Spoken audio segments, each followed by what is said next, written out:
Hi there, Rhino939 here. I thought I'd do a brief video on going to your first locals and what you should bring along. Now, I know how nerve-wracking it can be to go to locals, because I found it quite intimidating before. And I think I wanted to see one of these before I went, and there's actually surprisingly not that many of them online. So I'm going to try and not make this too long, and let's get on with it. The first thing I would say, is a checklist of what you should bring along. So the first thing, the most important thing, is your deck. So this is my Red Eyes deck here. Apologies, some of it's not sleeved. So we've got our Red Eyes deck here. Now, I think the most important thing about a deck, to some of the newer players that won't have known it, is make sure you have all three parts of your deck. So your main deck, your extra deck, obviously, with your Xyz monsters, and then a side deck. A side deck is made up of 15 cards. These are usually to tackle the meta or anything you can. To make your matchup easier with people. So if you don't know what's at your locals, this can be hard to build, but if you've got any generic ones that can just deal with the meta, for example, Shattering Prisoning Mirror for dark decks, or just basically anything in there that you think you could help, because obviously you get to side between duels, so you get to swap a few cards over, which can really help.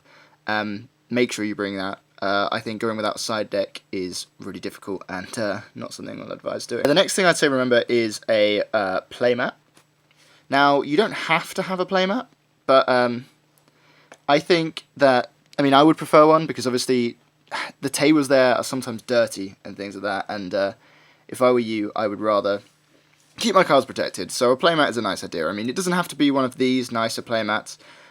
It can be something like the ones that come in a starter deck, so paper ones, or cardboard ones, which you can pick up from anywhere. I think I've got one of those somewhere. Yeah, these cardboard playmats, like this one from Legendary Collection 5Ds, cost almost nothing online, or I'm sure people will even give them to you. Just at least bring one of those along, just because it really helps protect your cards, and I think it's a good thing to have, to be honest. It makes you look a bit more skillful kind of thing, having a mat. Without a mat, oh yeah, and make sure your cards are in sleeves. Sort of same principle, you don't want to damage your cards, sometimes they can be quite expensive. And, yeah, you want your cards to last a long while. I wouldn't want either of these to get damaged, so I sleeve them. Next thing I would say to bring that's important is your trades. So, trades, you may not have that many of them at first, but basically, the best way to do it is put them in a binder, put a few cards in there that you think people would want. So, like, this is my binder right now. There's not that much stuff in here, but you just put stuff that you think people would want to trade for. It's a good way to get cards that you want without necessarily having to buy them. So, yeah, just a few cards in here, just ones that you'd want to trade away. If you don't yet have a binder, what you can do is you can just bring a tin, like this along, with the cards you want to get rid of, or cards that you think other people may want for one you think. Like, this is just a tin of, this is worst cards that go in there, worst cards even. So this is other stuff that I have for trade, which just may work as sort of trade bait, or like something to fill in the trade. So say, oh, I'll chuck these in if you trade for this, or, yeah. But I do advise buying a binder. These Ultra Pro binders are the best ones, because they really protect your cards and don't let your cards fall out, because they actually load from the side, whereas lots go from the top. So I suggest one of these. Okay, let's go on to the next thing. I have my trusty locals box here, where I bring everything else I need for a duel. So let's get on with things. First of all, I suggest bringing actually a pen or pencil and paper rather than a calculator, just to record your life points. But calculators have a habit of sometimes just turning off and things like that, or you can accidentally clear it. At least if it's on pen and paper, like, they know you haven't done anything wrong. You obviously have to be better at, but at least they know that nothing's gone wrong with the actual life points thing. So you can't just accidentally lose all your life points because they're written on here. Dice. You can just bring one die if you want, but this is to do often to decide who goes first. At the beginning of a duel, you do a high dice roll. So you take it in turns rolling a dice, and the person with the highest number chooses. It's a good thing to do too. And then I usually bring spare sleeves as well. This is here. This is and a coin. Just if you want, if your decks use coins, and tokens. Obviously, if your deck use tokens. But I often bring spare sleeves. This is in case I pull any hollows when I'm there, or I get some particularly nice trades, and they want to keep their sleeves. It's just to keep some cards nice and just keep them safe. And I like to bring them in case you pull any hollows, because obviously you will get a participation pack.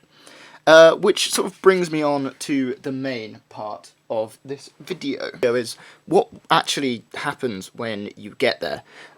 So first of all, first thing you need to do is pay for entry. Here in the UK, that ranges anywhere sort of between £3 and £5, I'd say is reasonable. So that's kind of what you want to pay. I don't really know the US prices, but I think they're similar. And then when you first get there, if you've never been before, never been to any Konami event, you'll have to get one of these. Now, this is your COSI ID. It lets you track your player rankings online, and you need one of these to be sort of to officially be entered. It lets you check all of your details and all like that. So this is issued by the tournament organizer. When you pay your entry fee, you just say, I don't have one of these, and then you get one, and then they just scan this barcode here to enter you into the tournament, and they'll do that every time, and then you'll be officially registered on Konami's system.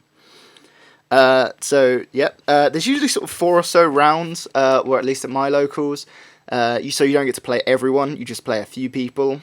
Obviously you do matches, so games of 3, and then you just one of you goes up and tells the judge who won or lost, and then they work out winners at the end, and you get prize support. Some shops will only give the first place a prize, but mine does something which I think is better, where they split it out more throughout the number of people that are there.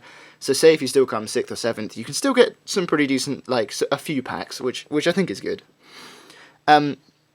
Yeah, people generally are really friendly at these. I think the thing to remember when you go to these events is that the people there share an interest with you. They all love these cards. That's why they're there. So it's not, you don't have to be nervous. If you're worried about something to talk about your deck.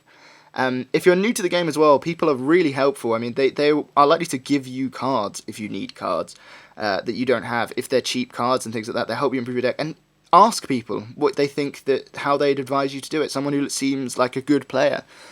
People at my locals are really helpful, and I think that's something definitely that people should do, is actually just ask about things. The other thing to think about, which surely shouldn't happen that much, but if you're unclear on something, like the 2 players don't know how a ruling would work, call the judge over. Don't be afraid to do that, because the judge is there for a reason. Usually really friendly guys, just one of the people at the shop. They're usually playing in the tournament as well, to be honest, if it's just the locals. They'll help you out. I mean, they'll tell you exactly how this should have resolved and what would happen. They don't usually give out things like game losses at locals. That's not something you should worry about. It's because it's a friendly thing. It's not ultra competitive. So if you're there, also don't be ultra competitive. Everyone's there to have fun. So there'll be people, there'll be a range of things. There'll be everything from meta to non-meta decks. So just take what you enjoy. If you enjoy playing meta, take meta. Otherwise, don't. And that's about it. So I hope you enjoyed my video. Please like and subscribe. Comment if you want to see any more. Anything else? Anything particular you want to see? I've got a deck profile for this deck coming up, my Red Eyes one. But I just need to wait for a couple more cards to arrive. In fact, the only card I actually need to wait for is a copy of 1 for 1 and 1 more of these. And then I'll be ready to do that. I've managed to make it relatively consistent, to be honest, for a deck that seems to struggle about it. If you've got any questions about going to your first locals or anything like that, feel free to comment and ask, and hopefully I will be able to help you out. So yeah, enjoy it and have fun when you go to them.